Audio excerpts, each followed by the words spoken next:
Здравствуйте, мои дорогие подписчики канала Хлеб Стори. Я Наталья.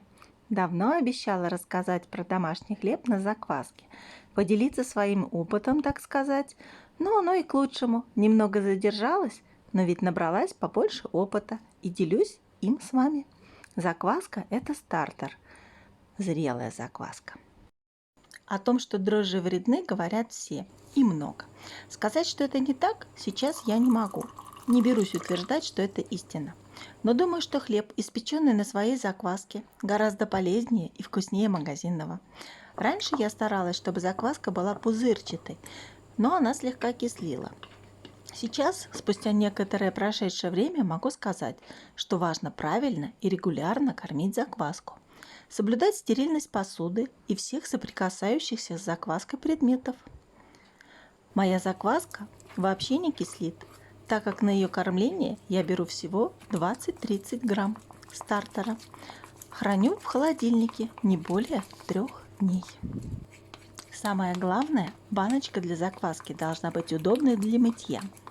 Поэтому я выбираю стеклянный стаканчик, потому что именно в этом самая большая морока мыть банку после кормления закваски. Есть мнение, что кормить закваску – это сложно и долго. Ее же нужно кормить регулярно и каждый день. Смею вас заверить, что это не очень сложно. Само кормление занимает от 3 до 5 минут. Если хранить ее в холодильнике, то кормить можно раз в 3 дня. Если она живет при комнатной температуре, то рекомендую кормить 2 раза в день. Как правило, это утром и вечером. Поверьте, мы тратим гораздо больше времени на YouTube, соцсети, но ведь согласитесь, как кормить пшеничную закваску? Нужно 20-30 грамм стартера, вода 50 грамм и муки 50 грамм. Перемешиваем закваску с водой, добавляем муку, тщательно перемешиваем, накрываем пакетиком. Закваска должна дышать, плотно пакетик не закрываем. Оптимальные для нее условия – температура 26-28 градусов, обычная простая комнатная температура, без сквозняков. У вас нет закваски, хотите ее завести, тогда смешайте 50 грамм теплой воды и 50 грамм муки. Накройте, оставьте при комнатной температуре на 2 дня.